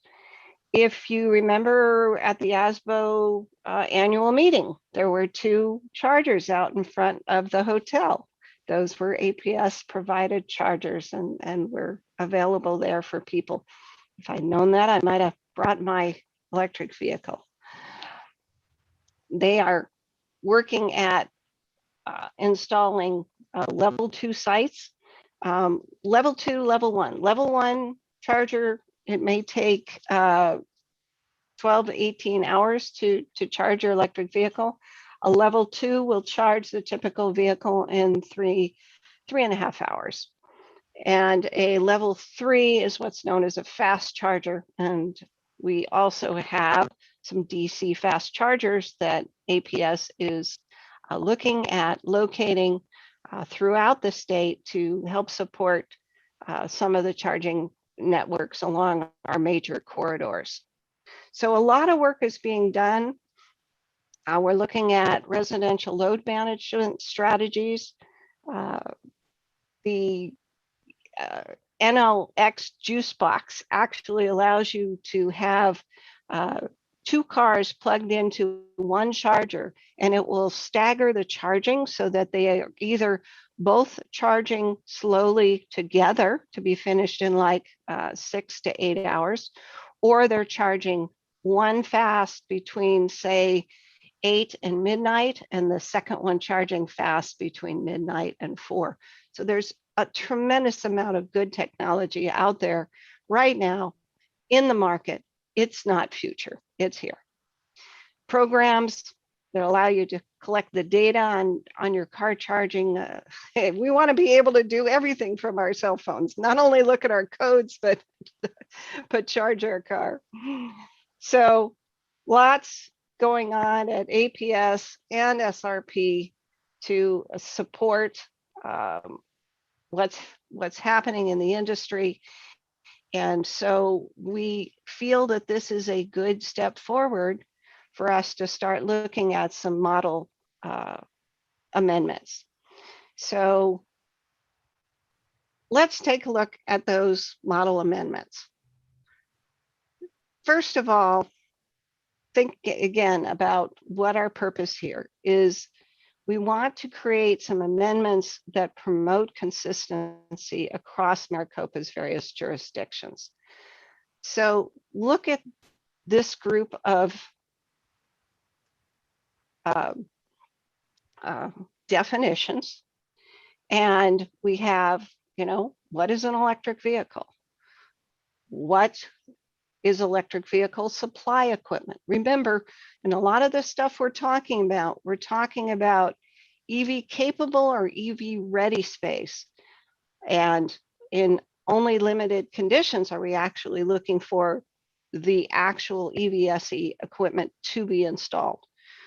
Talking about making these spaces EV capable or EV ready, that's building in the infrastructure into the new homes, into the new apartments, into the new parking garages, so that it is relatively inexpensive to update and add chargers as more become needed. Also, we've added the definition of close proximity, because in the original definitions, and then these all came from the Department of Energy in their technical brief on EV charging. Again, trying to get consistency across the United States, at least on definitions, so that we can all be talking in the same language. One of the things we've realized is what does close proximity mean? So we add a little short definition of that, based upon the fact that most the charging equipment comes at a minimum with a 20-foot cord. Some of them you can also purchase a 30 or 40 or a 50-foot cord, but most of them come with, at a minimum, a 20-foot. So the 20-foot definition to close proximity is there. So having a common language is, I think, really important for us moving forward across the valley and building some consistency. And I just had to throw this fabulous concept in here. This is the Beam for All EV ARC 2020. It's 100% renewable, transportable, off-grid EV charging option. In other words, they deliver this arm and the 2 chargers and the solar panel to your site and install it right there. So you can charge 2 cars off of that solar panel. They also had one of these next to a handicap space, so that you could also charge a handicap car from it too. Because that's one of the issues that certainly comes up is, do I have to dedicate one of my handicap spaces to being an EV charging? Not necessarily. It's all in proper placement and good thought in terms of where you place the chargers. So part 2, what I'm hoping that we can do is form a subcommittee to discuss the proposal that I've put out there, which comes from the Department of Energy, and return back to the MAG Building Code Committee with some recommendations. Now, one option to the group is to take this part 2 and say, we like the wording of it, but let's leave the count, how many of these and how many of those, to the individual jurisdictions. And we'll just create a MAG model standard as having the wording and then allowing the jurisdictions to determine what numbers fit in with their sustainability goals. So I've got the other document. It was also sent out as a part of your proposal. Couple of quick comments I want to add to that is the one that was sent out was for amendments to the 2018 or the 2021 IECC. That's the one I prefer. I think the IECC is an overlay code. I think it's an appropriate place to put it. 2/3 of the voting members of ICC voted in support of that change. An appeal was filed by the Home Builders Association saying that it was out of scope. There was no impropriety found in the code proceedings. It went to the board of directors, and the board of directors by a narrow margin voted that it was out of scope for the IECC. However, subsequently, they have issued their staff recommendations on EV infrastructure. And in that document, they recommend putting it on the IECC. Now, the IECC that is created after the 2021 will be a different document. It's now formed under the ANSI process instead of the consensus process, the building officials consensus process. So a lot of changes, a lot of options, a lot of possibilities. But I felt that MAG as a group has a responsibility to promote safety, to strive for uniformity wherever possible, and to at least provide some good direction to all the jurisdictions by having the talents of all of the building officials pulled together to review this documentation. So that is my presentation. So again, we talked about that the future's here. It's not down the road. It's here. It's coming fast. That we want to have some cleaner air so we can have some healthier residents. That the utility programs are supporting this and providing lots of opportunities right now, and that standard model frameworks for these amendments would be helpful to the jurisdictions. And again, the proposed standards are the first one for just definitions. And I believe you have the opportunity today to vote on that. Part 2 would be a model code framework for the ICC, or part 3 could be model framework for the IRC and the IBC.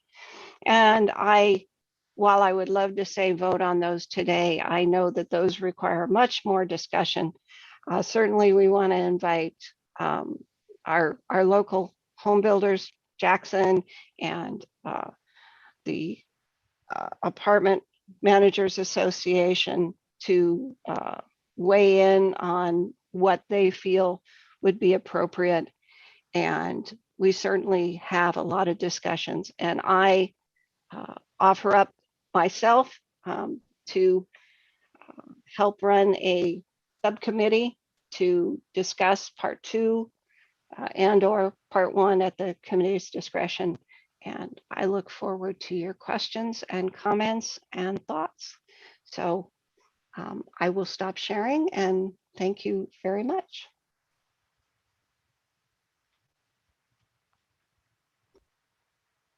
And Mr. Chair, before we get into the discussion, Yes. I have 2 public comments. And I was gonna open up so you can read the comments. read those now. Yeah, Scott, Bob Goodhue here. Yeah. Based on what Sharon presented, I'd like to modify my comment a little bit. So instead of you reading it into for the committee, I'd just like to say a few words. Can I read the other one and then the floor will be yours? Yes, that's fine. This one, I believe you all got it emailed from Capital Consulting LLC on behalf of the Arizona Multi-Housing Association.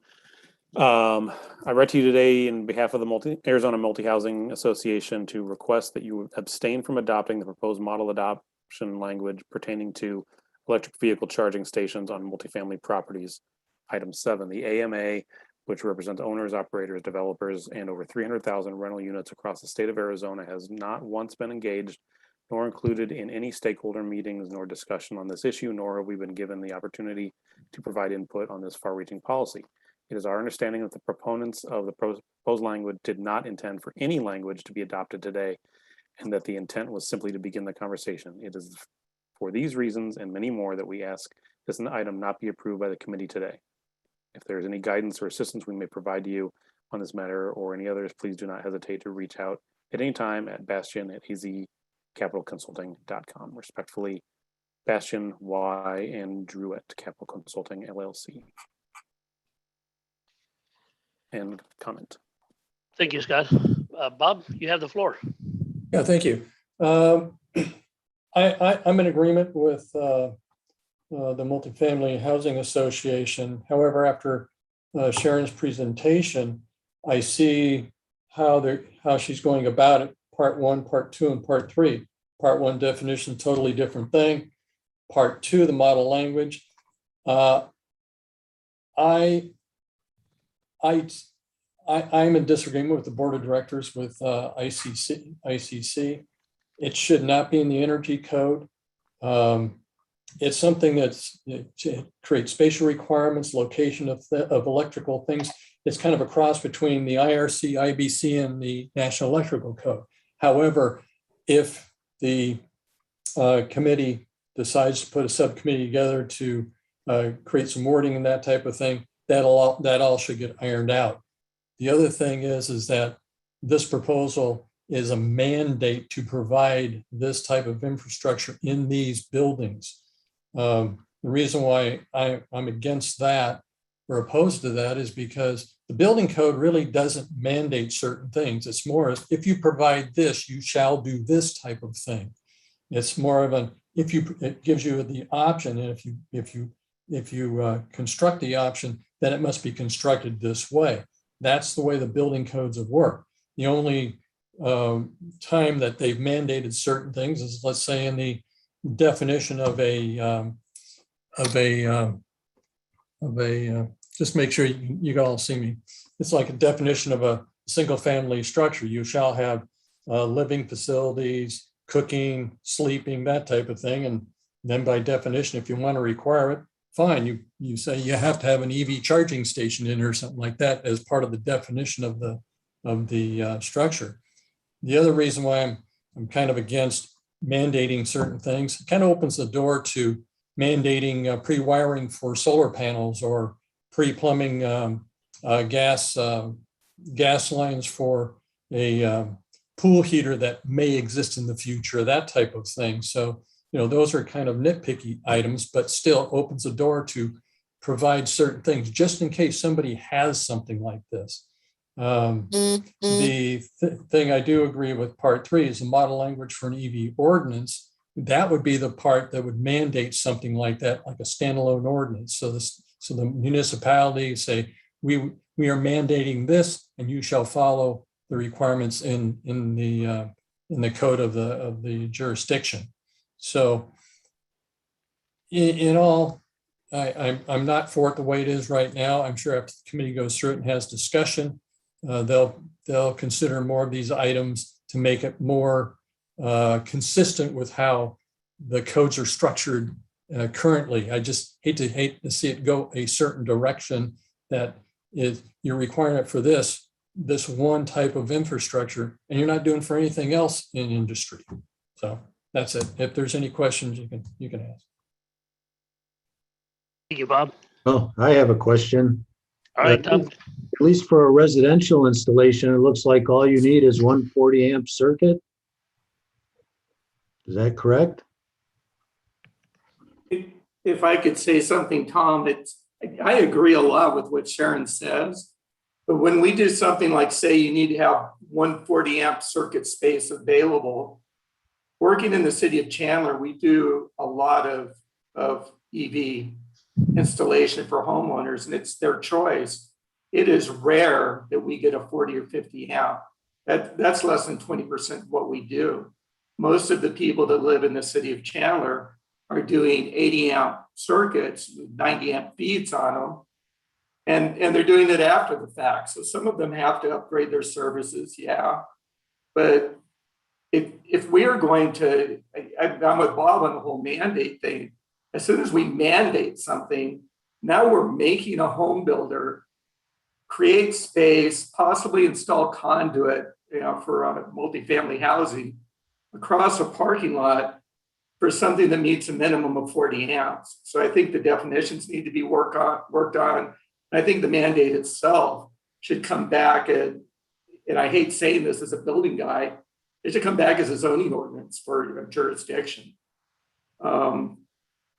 while I agree with the entire concept, the language itself does not support what the 12 to 15% of the Chandler population is actually installing in their homes. And it's still only 12 to 15%. And of course, that will go up. That will go up a lot.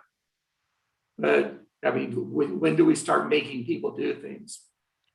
The other thing about changing the IECC, as Sharon brought up, we're going to a whole different process. We're going to the ANSI process.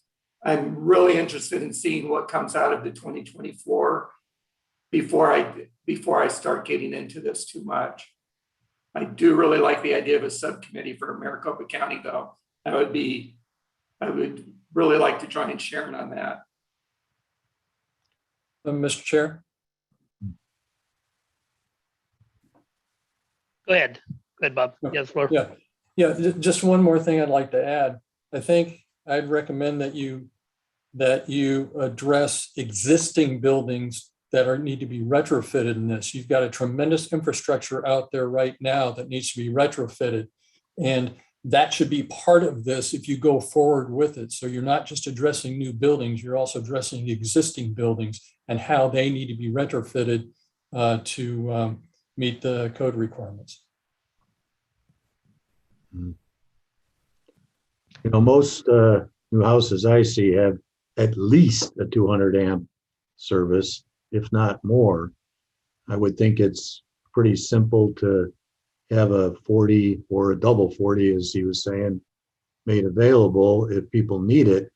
The in-house charger station permits that we've issued, nobody has had to upgrade their electrical service to install it that I know of. Just a couple of points of clarification to keep the conversation going, because this is excellent. This is what I hoped, that we would have some conversation like this. A couple of points in terms of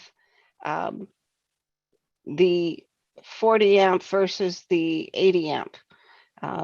The new Ford big truck that you can run your construction tools off of, that requires the 80 amp breaker. The 40 amp is considered a minimum across the country in locations where they are looking at what's the minimum to reasonably support the charging of a level 2 charger. Tesla likes to see a 50 amp charger because that allows for some of the fast charging that they can do with some of the Teslas. I think the possibility of this wording going into an appendix is another possibility. The possibility of this wording being in an appendix to support an ordinance that requires it is also another route that we should consider. So I think there are a lot of possibilities here. I think I would, part of the reason with the retrofitting is that the cost is extremely high to try to retrofit into an existing older resident. So we're trying to look forward and say, we don't want to have that higher cost for future residents. But you made a good point, Bob, in terms of, you know, do we require wiring to be put in for a future solar? So I think you made a good point, Bob.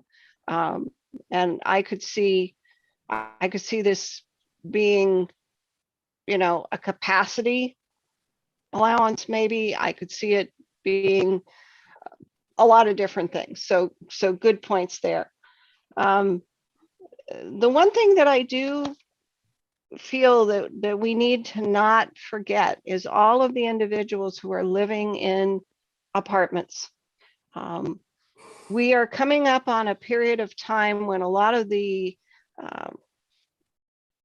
electric cars from the last few years are going to be sold, and their owners are going to be upgrading to newer cars with longer ranges.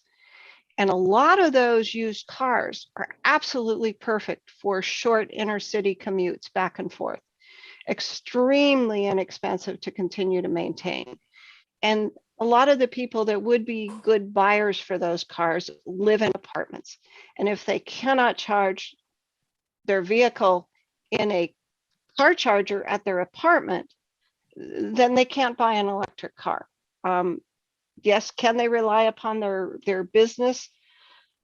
Maybe installing one that they can use, maybe. But we find in our research that most people charge their cars at home.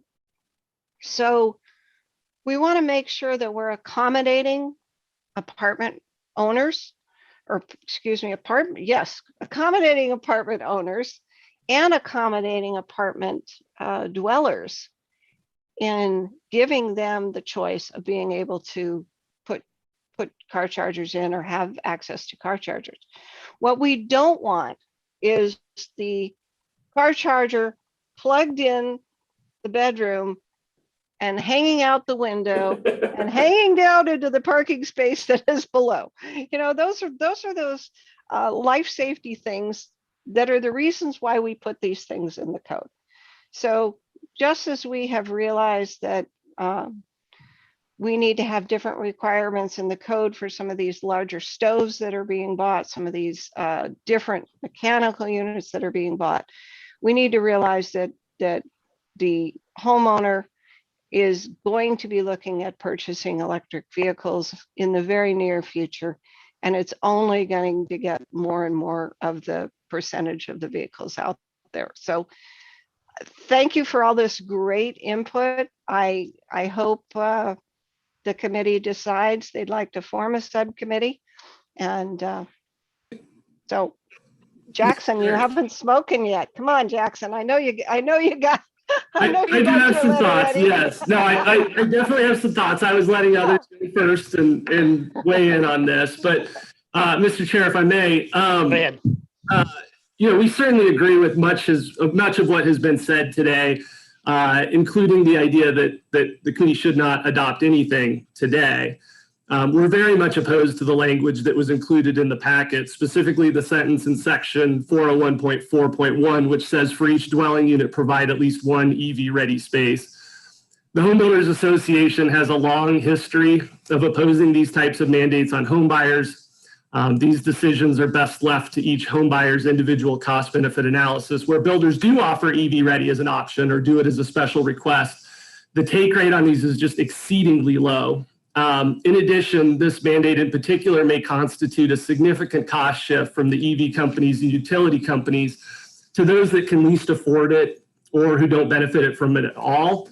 In short, anybody who wants to make their home EV ready can do so and pick the system that meets their needs and that they want to pay for. And keep in mind, from what I understand, it's not just as simple as the wiring in the garage. Such a mandate would also include the backbone infrastructure throughout the subdivision to accommodate the additional load of everybody charging at the same time. Because from what I understand, that's how you design that type of infrastructure. And there's even reference to it in the model language about what needs to be included in the construction documents. On a related note, and this is something I want to bring to your attention that's a more broad issue, I think, for the region as a whole, and it's something that we were working on today. But at the beginning of the year, the National Association of Home Builders estimated that a mere $1,000 increase in the price of a new home in Phoenix prices 2,189 households out of being able to afford a home in our market. In the past year alone, the median price of a new home has increased by over $58,000. This means that we have effectively priced out almost 128,000 households from being able to own a home. We have a major housing crisis in Phoenix, and it's a bigger threat to the well-being of our region or society in general than anything we're going to talk about, and it must be addressed before we start adding any new mandates that increase the cost of housing. But I digress. Getting back to the discussion at hand. Sharon and Bob both identified the question of whether it was appropriate for MAG to adopt this language into its manual as an amendment to the IECC. And so I think that's been sufficiently discussed. One other thought that has somewhat been talked about, but also keep in mind that typically parking and circulation requirements are within the purview of the zoning ordinance rather than the building code. And finally, just to be upfront with everybody, I have not been given any instruction from my board or leadership on the idea of doing a stakeholder group on EV standards, and it's certainly something I will take back to them. So I'm not going to comment on that at this point. But as I mentioned before, we are adamantly opposed to any policy that's going to mandate EV ready or EV charging in any single family home. So to the extent that's the nature of the discussion, we're going to continue to be opposed. And just so that I'm clear about what's being asked with the stakeholder committee, Sharon, can you kind of clarify for me, is it SRP's position that it should be the policy of the state of Arizona and all its political subdivisions, including cities and towns outside SRP's service territory, to mandate every new home be EV ready? I will reread our official position. Okay, I might have missed it. If I did, I apologize. That's okay.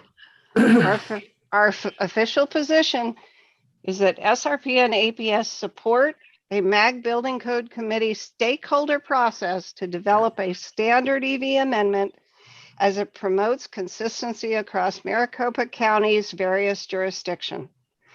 And part one, standard definitions will reduce confusion by promoting the use of common terms in defining different types of charging solutions and simplify compliance for contractors and developers.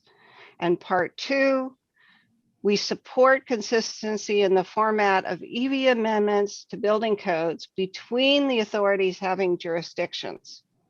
We support MAG issuing this document with blank numbers and percentages, but encourage the subsequent development of a minimum standard number and percentage that will allow for all to successfully transition to the option of electric vehicles via the least expensive route. And I think that last part addresses one of your key points, Jackson.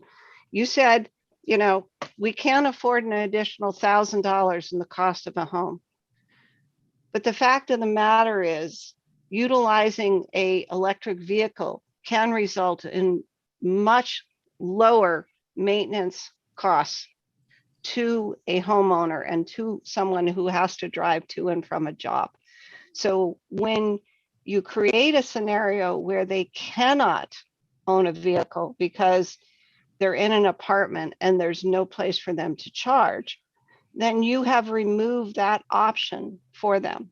So somewhere between where you are, Jackson, and where I am is a good compromise that we can all live with across Arizona. And I hope that the home builders will have a representative, you or whoever, to come to a stakeholder group along with, you know, the multifamily and the apartment owners and anyone else to help work out what we can do that will address this transition in technology that is coming down the road.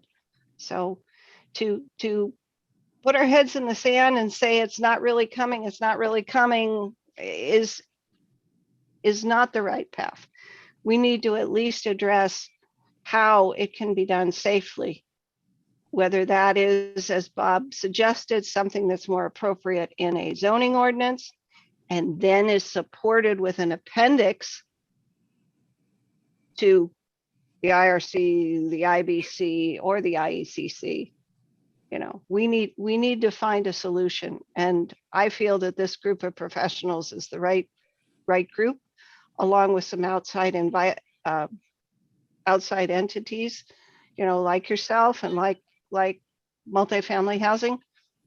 I think that's the group to put together something that is consistent and will work for lots of jurisdictions. So the only thing I'll say in response to that is the sentence for each dwelling unit provide at least one EV ready space. That goes far beyond, we just want to do this safely. But does not the National Electrical Code already tell you if you want to install one of these, this is the way to do it? That's already in the National Electric Code. This is more of a scoping ordinance to tell you how many you have to do. That's part of it, yes. I think we want to get into.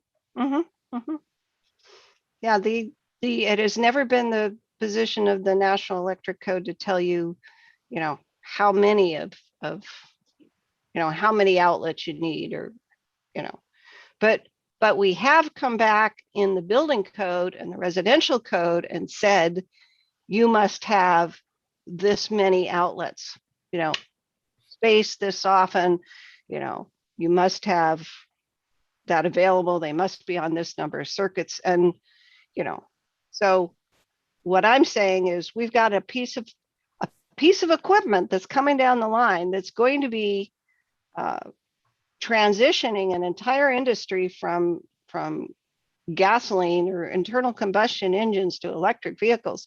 And we have to make sure that our buildings are ready to handle that.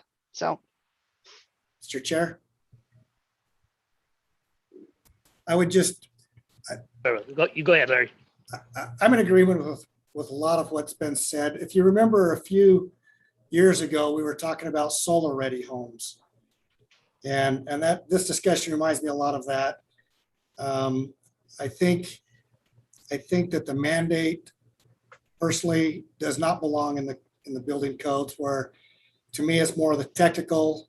If a mandate is made in the zoning code, for example, or by just council in general, putting an ordinance out there that they want to have EV ready homes, then the technical aspects of how to do that should be in the code.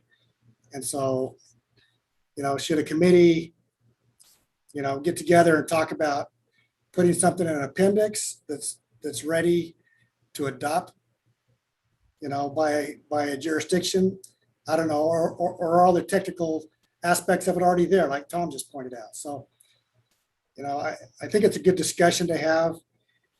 My personal opinion is that the mandate itself does not belong in the technical codes. Well, and I can't speak for every jurisdiction, but for Maricopa County, our Board of Supervisors actually adopted a resolution that said no new laws, no new codes.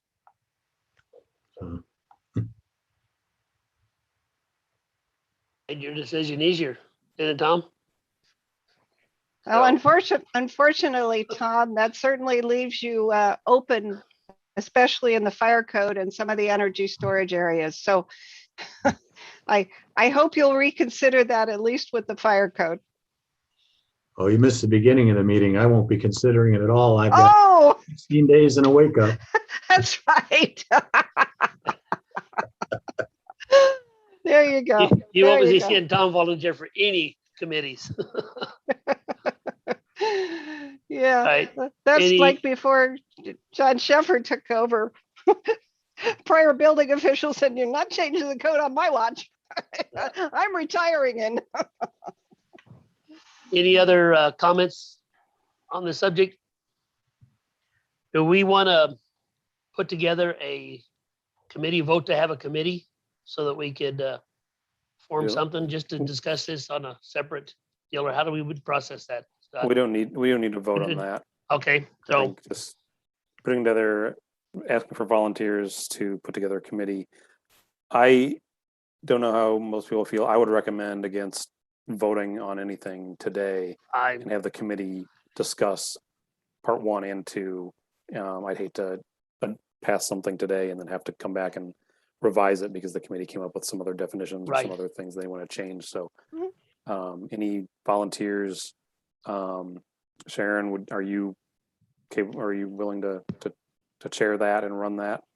I am ready, willing, and able to chair that committee, and I would, with Dale's permission, if people just want to email me and copy Dale or Scott, that they'd like to participate in that committee meeting, and I can follow up with Scott to see if we can utilize MAG's facilities to either electronically or in person when able to have those meetings. But yes, I'd be more than happy to chair that subcommittee. And I'll check on anything that we need to do. I don't think there's any problem with what we're talking about, but I will let you know. But I think our Zoom is available for this kind of stuff too. Scott, make sure that everybody has Sharon's contacts on an email, so everybody has it. Check out attachment. Is it on there? It's still on there, Yeah, but should okay. be So anybody wants to volunteer, attachment contact 8. Sharon. Has Sharon stuff. All righty, no more discussion. And, Go ahead, Sharon. and I will, tomorrow sometime, I'll get you the presentation, Scott, so that you can have that as part of the record documents. Okay. Thank you. Any more discussion on this topic? None. We'll move on to item 8, post-COVID-19 operations. Committee members will discuss their preparations for how their jurisdiction will conduct business after COVID-19 restrictions are finally lifted. No, I don't think we're post-COVID quite yet. No, I was gonna Yeah. say, I think just a little early. Yeah. Absolutely. Yeah. I mean, And- all of us adopted a teleworking, capabilities that I think will outlive any COVID response and will stay with us forever now. That's just a new way of doing things. And, it's unfortunate. We opened up our office to customers and of course, boom, we have somebody came in that had COVID and now we got to quarantine our staff. So I don't know, man, it's a little too early to start talking about opening everything up, I think, but. Just for me, right behind my house, for the last 3 months, 4 months, maybe, there might've been 10 people in there a day getting testing and stuff. Yesterday, the line was probably 200 cars, blocked intersections and everything else. It's getting worse right now. So Wow. I agree with you 100%. It's not over yet. It's not. So just round 3 or 4 or whatever it is now. So Wave 2. yeah. So They say the general rule of thumb for pandemics is it takes them at least 2 years to burn themselves out. So, yeah. I mean, science and everything aside, it's probably going to be almost another year. I mean, we're just, Just so everybody stays safe, my brother did get the shot and he does have COVID now.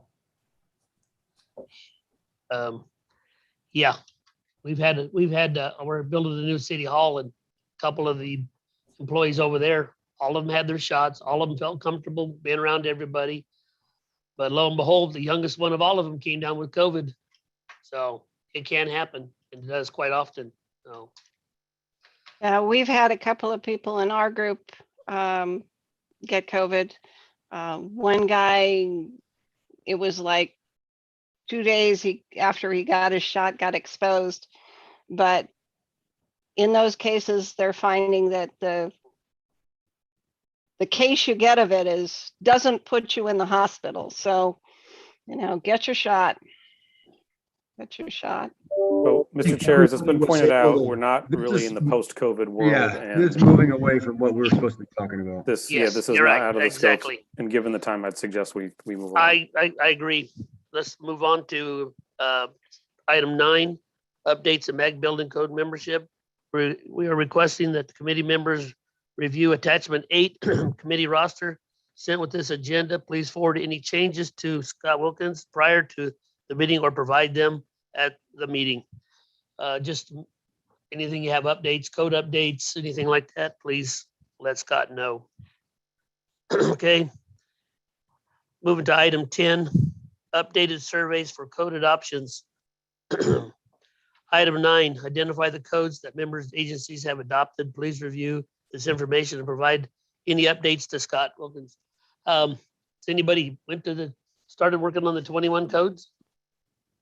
We're adopting the 21 codes on September 1st, and we're probably going to go through the balance of 2021 in just evolving that into process. So SRP hopefully will be on the 21 codes by January 2022. Anybody else at all? And in Chandler, we're working on the 21s for mayor and council approval, hopefully December, January, with a final deadline effective date of July 1st, 2022. So they get that 6 months of either code, and after July 1st, it has to be the 2022. I can get that updated. And Alrighty. Scottsdale is working on the 2021 codes now. We're hopeful to have it done in time for an effective date of January 2022. Keep Okay, me Craig's posted. working on the 21 codes right now, and hopefully we have effective date of January 22 also. Man, all you ambitious people out there are making me feel like a slacker. Peoria is looking to adopt as well and hopefully have things enforced in early 2022 as well. Yeah. I don't know if I want to adopt them. I haven't had a chance to look at them yet myself, so we're still in limbo. So those of you who are working on it, please keep me updated when it does pass and what the actual effective date is, so I can keep the table updated. Absolutely. All right, any other comments on that? All right, we'll move to item 11, topics for future agenda. If there's any potential topics for the next meeting will be discussed, please share any items of discussion or presentation you'd like to be interested in hearing about future meetings. Let myself or Scott know so we can, or Randy, and we can get them up for another meeting. So nobody, no takers yet? I got one. Good, Jackson. Yeah, so I was just thinking about it that, since we haven't had a meeting since the last February one, when we had a conversation about turnaround times for building permits and plan review and some bills that were at the Capitol and things like that, that would probably be a discussion, not necessarily maybe for the next meeting, but certainly I think we should probably revisit that conversation, before the end of the year. Good. Okay. Yeah. We'll try to get that together and stuff. Yeah. And Anything also, just to finish up on that, I'll work with Scott on, how we want to address that and so forth. But I would be remiss if I didn't at least let the committee know that, that's a follow-up conversation that we think we ought to have. All right. Thank you, Jackson. and I was just going to say, you may want to put on for their meetings the rest of the year, a little slot for update on the EV model amendment subcommittee. Okay, thank you.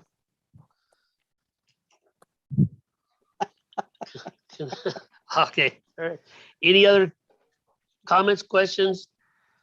I'll entertain a motion to adjourn. We don't need a motion to adjourn. You No can just motion, adjourn, then Mr. Chair. we're hereby adjourned. You guys have a great day. Thanks, everybody. Thank you all. Everybody. All right, goodbye. See you guys later.